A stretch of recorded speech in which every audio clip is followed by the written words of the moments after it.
নমস্কার বন্ধুরা, আমার সকল শ্রদ্ধেয় দর্শককে স্বাগত জানাই চ্যানেলে।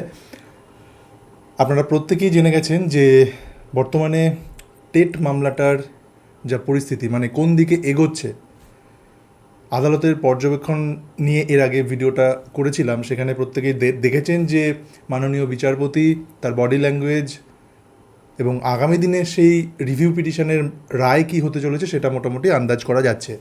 তাই এই পরিস্থিতিতে বুদ্ধিমানের কাজ হবে প্রস্তুতিটা নিয়ে রাখা। বিগত দিনেও আমি বলেছিলাম যে প্রস্তুতি নিতে কিন্তু কোনো সমস্যা নেই, সেটা আমরা নিজেদের স্বার্থে নিচ্ছি। আর এখানে অনেকেই অন্য বিরূপ মন্তব্য করতে পারেন যে কেন পরীক্ষার প্রস্তুতি নেব বা কী জন্যে আমরা পরীক্ষা দেব। দেখুন, এই বিষয়টার উপর আমাদের কিন্তু কারোরই হাত নেই কোনো। এই পুরো বিষয়টা হচ্ছে সুপ্রিম কোর্টের রায় এবং তার পরবর্তী যে কনসিকুয়েন্সেস সেগুলো যাতে আমরা ফেস না করি, তার ব্যাড যে এফেক্টটা সেটা যাতে আমাদের উপর না পড়ে, তারই প্রস্তুতি পর্ব। তাই আজকে যে বিষয়টা আমি বলতে চলেছি সেটা অত্যন্ত একটা কার্যকরী এবং এফেক্টিভ একটা মেথড। স্পেশালি তাদের জন্য বলবো যারা সিরিয়াসলি বিষয়টাকে নিচ্ছেন এবং নিজেদের রুজি রোজগার, নিজেদের জীবিকা, নিজেদের প্রফেশন সম্বন্ধে যথেষ্ট সচেতন। আমাদের গরমের ছুটি কিন্তু চলছে এবং আমাদের হাতে সেই জন্য কিন্তু আরও 15-20 দিন, মোটামুটি প্রায় 15-16 দিন কিন্তু আমরা পেয়ে গেছি। তাহলে এই 15-16 দিন আমরা এই নিজেদের প্রস্তুতির জন্য কিভাবে কাজে লাগাতে পারি, তারই একটা স্মার্ট অ্যাপ্রোচ, তারই একটা সহজ পদ্ধতি আজকে আপনাদের সামনে রাখতে চলেছি। দেখুন, এটা তো নতুন করে বলার কিছু নেই যে আমরা যারা কর্মরত শিক্ষক, তারা শুধু শিক্ষকতা করাটাই কিন্তু আমাদের কাজ নয়। আমরা একজন পরিবারের সদস্য হিসেবে কারো বাবা, কারো ছেলে, কারো মেয়ে। সুতরাং প্রত্যেকটা নিজ নিজ ভূমিকায় নিজেদের কর্তব্যগুলো কিন্তু পালন করতেই হচ্ছে এবং সেটা করতে গিয়ে নিজের যে প্রস্তুতি, এই টেটের যে প্রস্তুতি, সেটাও কিন্তু ক্ষতি করা যাবে না। তাই একটা বুদ্ধিমানের কাজ হবে সেই সার্বিক 24 ঘন্টার মধ্যে থেকে কিছু সময় চুরি করে নেওয়া নিজেদের জন্য। ধরুন সকালের দিকটায়, যে সময়ে পরিবারের অন্যান্য সদস্যরা ঘুম থেকে প্রায় ওঠে না, ধরুন 5টার দিকে বা 6টার দিকে, সেই 1 ঘন্টা বা 1.5 ঘন্টা যদি আপনি বের করে নিতে পারেন, যে সময়টায় সকলেই ঘুমোচ্ছে, সেই সময়টা আপনি নিজের প্রস্তুতির কাজে লাগালেন। তাহলে এখানে সকালে যদি আপনি মোটামুটি 1.5 ঘন্টা বের করতে পারেন, আর দুপুরের দিকটায় যে সময়ে মোটামুটি কাজকর্ম, খাওয়া দাওয়া, রান্নাবান্না বা যাই থাকুক না কেন, পরিবারের অন্যান্য কাজ সবটা হয়ে যাওয়ার পর মোটামুটি ধরুন 3টের পরে বা 2-2:30 পরে যদি ঘন্টা দেড়েক সময় পাওয়া যায়, আর ধরুন রাতে সবাই মোটামুটি ঘুমিয়ে যাওয়ার পর যদি রাত 11টার পরে আধ ঘন্টা বা 1 ঘন্টাও সময় পাওয়া যায়, তাহলে মোটামুটি 24 ঘন্টার মধ্যে সারা দিনে আমরা ঘন্টা 3 কিন্তু সময় নিজেদের জন্য বার করে নিতেই পারি। আপনারা, এটা আমি নিজের পার্সপেক্টিভে ভাবছি এবং আপনারা নিজের মতো করে কিন্তু সময়টা এইভাবে বের করে নিতে পারেন। মোটামুটি 3টে ঘন্টা, জাস্ট 3টে ঘন্টা যদি বের করে নিতে পারেন, সেই 3টে ঘন্টাকে আপনি কিভাবে ইউটিলাইজ করবেন তার একটা প্ল্যানিং এই মুহূর্তে আমি দেবো আপনাদের। আমাদের মোটামুটি যদি ধরি 16 দিন যদি হাতে থাকে, এই 16 দিনে আমরা সিলেবাসটাকে কিন্তু অনেকটা এগিয়ে নিয়ে যেতে পারবো এবং যদি মনে করি যে আমি শেষ করব সিলেবাসটা, তাও কিন্তু পুরোপুরি মোটামুটি 90% মতো কভার করে ফেলতে পারবো। প্রথম 6টা দিন আমরা কিন্তু 3টে সাবজেক্ট খুব ভালোভাবে কভার করে নিতে পারবো: বাংলা, ইংরেজি এবং সিডিপি। পরবর্তী 3টে দিন অর্থাৎ ডে 7, ডে 8, ডে 9, এই 3টে দিনে আমরা অঙ্ক আর ইভিএসটা যদি কভার করি, আর শেষ 3-4 দিনে আমরা কি পড়লাম এতদিন, অর্থাৎ বিগত 12-13 দিনে, সেটার একটা শর্ট রিভিশন এবং মক টেস্ট। এইভাবে যদি প্ল্যানিং করি, এই 16টা দিন আমরা কিন্তু দারুণভাবে কাজে লাগাতে পারবো। তাহলে এবার দেখুন যে এই দিনগুলোকে আমরা কোন কোন সাবজেক্ট কিভাবে পড়ব তার একটা মোটামুটি গাইডলাইন আপনাদের দিচ্ছি। গাইডলাইন দেওয়ার আগে আপনাদের কিন্তু একটা বিষয়ে খুব ভাবতে হবে, যে নিজেদের মাইন্ডসেটটাকে ঠিক করা, নিজেদেরকে সেলফ মোটিভেটেড রাখা। সেটার জন্য কয়েকটা বিষয় কিন্তু খুব গুরুত্ব দিয়ে ভাবতে হবে। দেখুন, আমরা কর্মরত থাকায় একটা জিনিস কিন্তু স্বাভাবিক, মনের মধ্যে একটা দুশ্চিন্তা সকলের কিন্তু কাজ করছে যে এতদিন চাকরি করার পর প্রত্যেককে যদি আবার পরীক্ষায় সেই টেটে বসতে হয়, সেক্ষেত্রে একটা চাকরি হারানোর ভয় কিছুটা হলেও 0.1% হলেও কিন্তু কারোর না কারোর মনের মধ্যে কাজ করছে।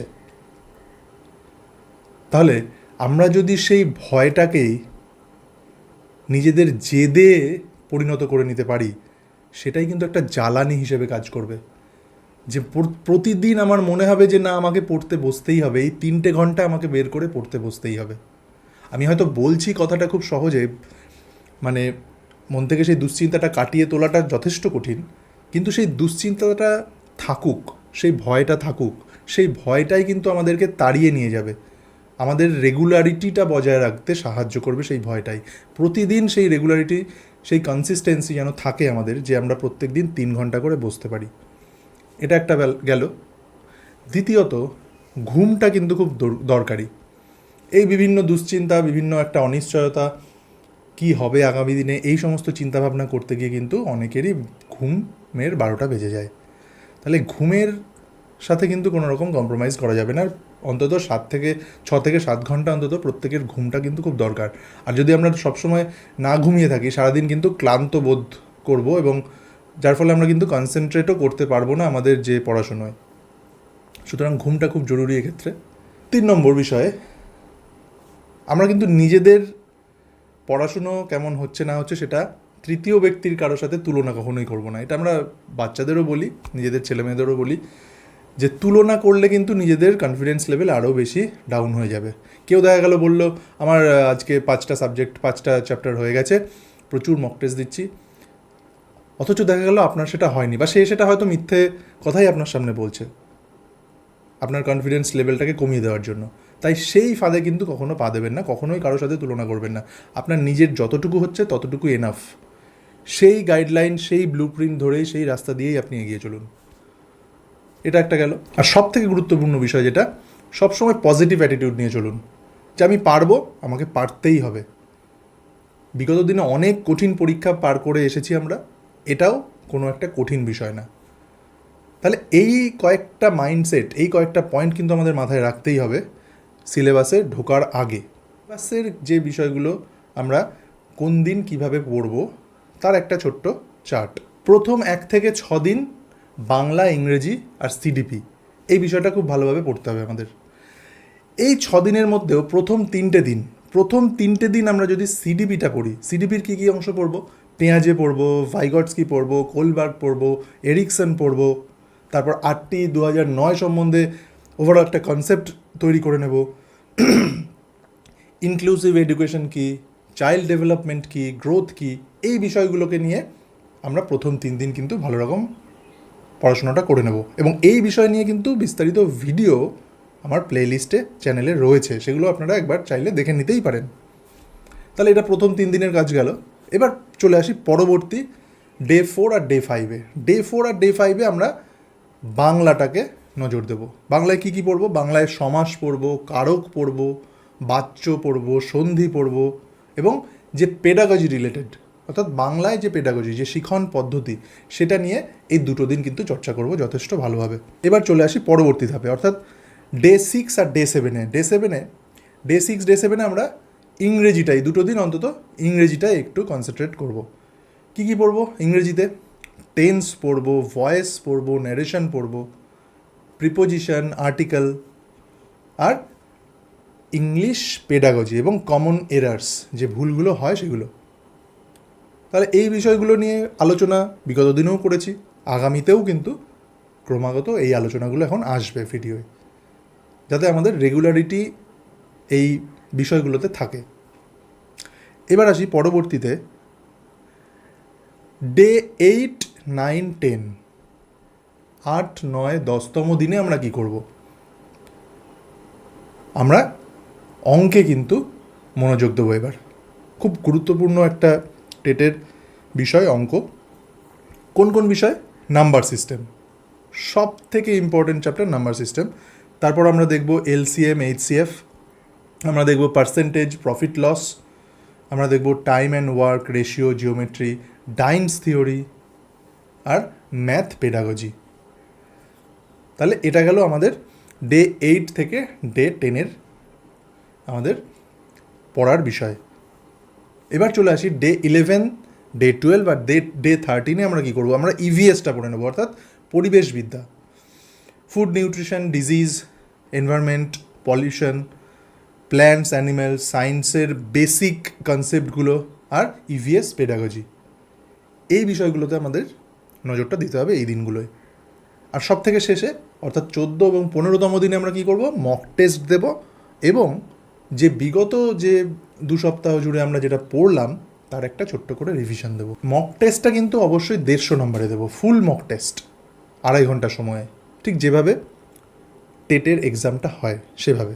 এবং আরেকটা যেটা গুরুত্বপূর্ণ বিষয়, এই 15 দিনে আমাদের পড়ার সময়ে যে জায়গাগুলো বুঝতে অসুবিধা হচ্ছে বা ভুল হচ্ছে, ধরুন আমরা যখন এমসিকিউ করছি দিনের বেলাটায়, আমরা যে নতুন বিষয়টা করব, এই যে পড়ার সময়ও আমরা কিন্তু ভাগ করে নেব সারা দিনের 24 ঘন্টা সময়টাকে।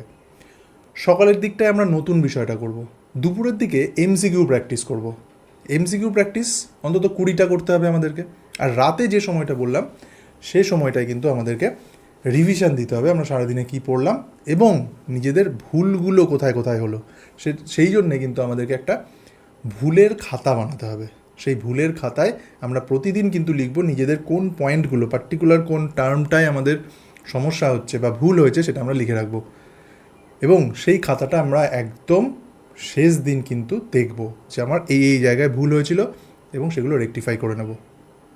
ঠিক এইভাবে কিন্তু আমরা 15টা দিন এই টপিকগুলোয় কনসেন্ট্রেট করলে অনেকটা বেশি কিন্তু আমাদের সিলেবাস কভার হয়ে যাবে।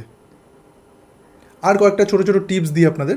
দিনের বেলায় বেশি সময়টা ইউটিলাইজ করবেন, রাতের দিকে করলে কি রাতে ঘুমের একটা সমস্যা হবে, সেটা কিন্তু কখনোই করবেন না। আর এর মধ্যে যেটা আমরা প্রায়ই করি, স্ক্রিন টাইম, আমাদের মোবাইলে স্ক্রল করি, ওই সেই রিল দেখে দেখে দেখে দেখে প্রচুর একটা সময় কিন্তু নষ্ট হয়ে যায়। তাহলে সেই জায়গাটাতে আমাদের একটু ছেদ দিতে হবে, আমাদের সেই স্ক্রিন টাইম কিন্তু অনেকটা কমিয়ে আনতে হবে, জাস্ট কয়েকটা দিনের ব্যাপার। তাহলে বন্ধুরা, আমরা যদি এই গরমের ছুটিটাকে ঠিক এইভাবে যদি ইউটিলাইজ করতে পারি, আমার মনে হয় না টেট পাস করা খুব একটা কঠিন কিছু হবে। কারণ এই 15-16 দিনে কিন্তু নিজেদের সিলেবাসটা অনেকটাই আয়ত্তের মধ্যে আমাদের চলে আসবে। এবং আমরা যেহেতু মক টেস্টও দেবো, এক্সামিনেশন হলের যে ফিয়ারটা সেটাও কিন্তু অনেকটাই কেটে যাবে এবং আমাদের কনফিডেন্স লেভেলটাও অনেকটাই বৃদ্ধি পাবে। আর এই চ্যানেলে অনেকেই ভিডিওর নিচে অনেকেই কিন্তু কমেন্ট করেন যে কোন বই পড়বো বা কী পড়বো না পড়বো, তাই সেপারেট একটা ভিডিওই রয়েছে বইয়ের, যে মার্কেটে কী কী ভালো বই রয়েছে টেট সংক্রান্ত, সেই ভিডিওটা আপনারা চাইলে প্লে লিস্টে গিয়ে দেখে নিতে পারবেন। তাহলে বন্ধুরা, আপনারা মনটাকে শান্ত করে, দুশ্চিন্তা দুর্ভাবনা সব কিছু সরিয়ে রেখে নিশ্চিন্তে পড়াশোনা শুরু করুন নতুন করে। ঠিক যেভাবে বললাম সেভাবে ট্রাই করুন, আপনারা নিজেরাও মডিফাই করে নিতে পারেন নিজেদের সময় অনুযায়ী। আমি জাস্ট একটা আমার নিজের চিন্তাভাবনা থেকে তৈরি করেছিলাম এই রুটিনটা। আর কারোর কোনো মতামত থাকলে অবশ্যই কমেন্টে জানাবেন। দেখা হচ্ছে খুব শীঘ্রই পরবর্তী ভিডিওতে। ধন্যবাদ।